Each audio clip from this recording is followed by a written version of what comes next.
Bom, pessoal, boa noite, né? Boa noite. Eu quero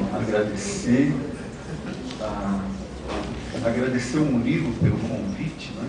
Embora o Murilo esteja meio adoentado, né? Mas ele se recupera. Quero agradecer a professora Ellen também pela acolhida e dizer que é um prazer estar aqui conversando com vocês. É uma oportunidade que eu tenho de trocar ideias e impressões sobre o tema de hoje, que é História e Pós-Modernidade, e quero iniciar, na verdade, colocando uma primeira observação a respeito desta ideia de história e pós-modernidade numa semana de história que o tema são as correntes historiográficas. Então, queria colocar uma primeira observação a respeito da inclusão desta, dessa ideia de uma história pós-moderna, portanto, dentro do escopo de uma semana como essa. Você põe o segundo slide para mim? Então, o que seriam essas minhas observações iniciais? Na verdade, nós não temos uma historiografia pós-moderna. Se nós pensarmos o positivismo, pensarmos a nova história, ou a escola do Zanardi, ou pensarmos o próprio marxismo, nós vamos encontrar obras de historiadores, vamos encontrar datas importantes, referências fundamentais que seriam, por exemplo, alguns ícones do que nós teríamos como, por exemplo, o positivismo, uma obra fundamental para pensarmos a questão da escola do Zanardi, ou mesmo do marxismo. No caso, não temos, e isso eu quero frisar bastante logo de início, nós não temos uma historiografia pós-moderna. O que nós temos, na verdade, são algumas discussões trazidas por determinados historiadores ou não, que trabalham um conjunto de temas, de inflexões, de personagens, de ações, que são muito fragmentários. O que eu quero afirmar, portanto, logo de início, é que nós temos teóricos, nós temos autores ou historiadores que trabalham com a ideia ou com a relação entre história e pós-modernidade. Mas nós não temos efetivamente, para não chover mais um molhado, uma historiografia pós-moderna. Eu vou citar alguns casos de teóricos.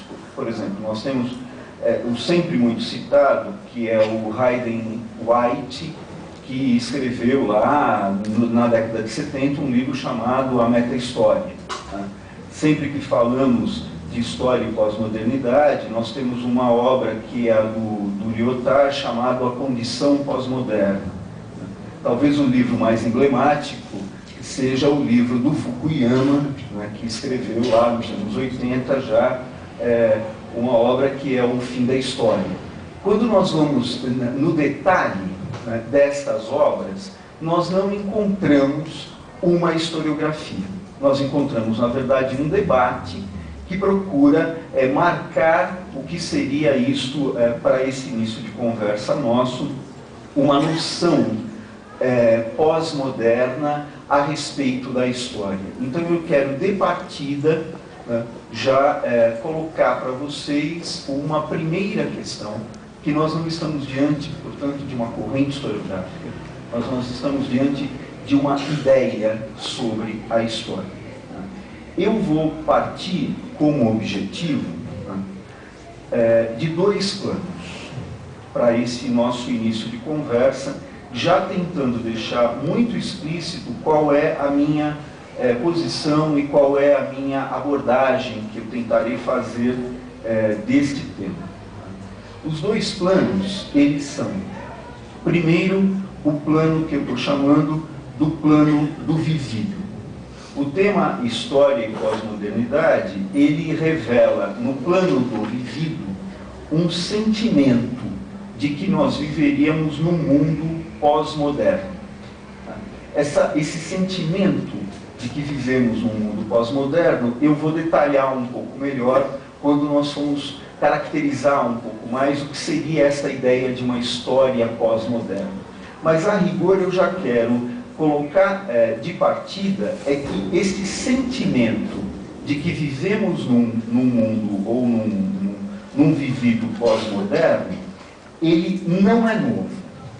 E, portanto, a ideia de que vivemos num mundo pós-moderno, ela é muito mais antiga do que nós podemos imaginar. Então, aqueles que defendem a pós-modernidade, que defendem a ideia de que vivemos num mundo não paradigmático, muito distanciado do século XIX, eles, na verdade, não estão trazendo nada de novo para nós.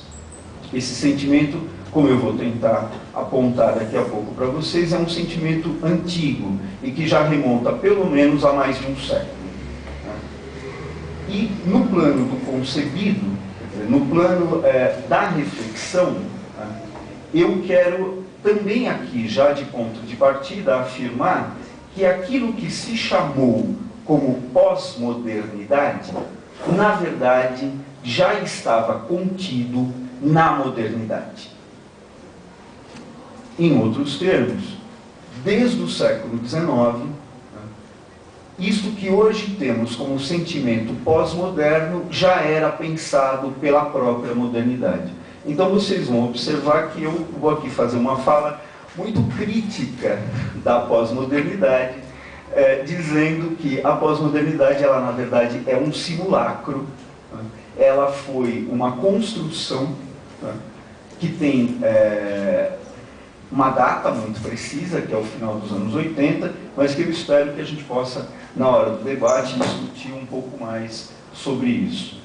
Eu quero fazer aqui com vocês 4 movimentos, tendo, portanto, deixado claro que tanto no plano do vivido quanto no plano do concebido, do meu ponto de vista, aquilo que se chama como pós-modernidade não é nada mais do que a própria modernidade num outro momento e numa outra situação. Então, desses movimentos, que eu tenho 5 movimentos para fazer para vocês, dos 5, 4 eu farei, e o 5º eu deixo para nosso debate. Quer dizer, o 5º é um movimento que vai, portanto, colocar aí as dúvidas, as questões que vocês tiverem a partir aí da minha fala. O primeiro movimento é um movimento que pensa o século XIX e aquilo que eu estou chamando de um paradigma indiciário. O que é isso? Não sei se vocês conhecem, mas há um livro do Carlo Ginzburg chamado Mitos, Emblemas e Sinais. E neste livro há particularmente um capítulo chamado O Paradigma Indiciário.